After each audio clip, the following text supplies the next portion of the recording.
Başvuru nedir? İltica nedir?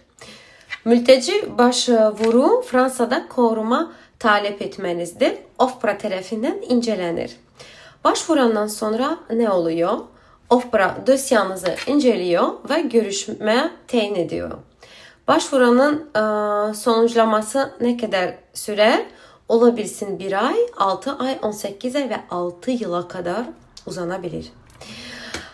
Bu sizin dosyanızdan aslı ve OFPRA'nın sizin dosyanızda karşı olan mövqeilerinden aslı. Süreç boyunca çalışma izni var mı? En çok verilen sorulardan biri budur. Cevabım evet veriyor ama 6 ay OFPRA sizi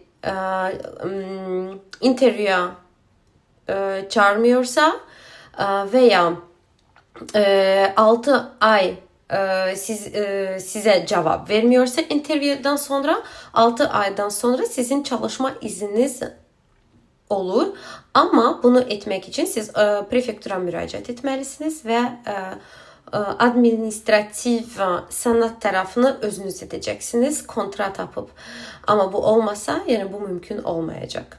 Sonra süreç boyunca sualları yazmışam ki unutmayayım, hem de Türkçem çok kötü yani. Sizler istediniz diye ben bunu yazıyorum.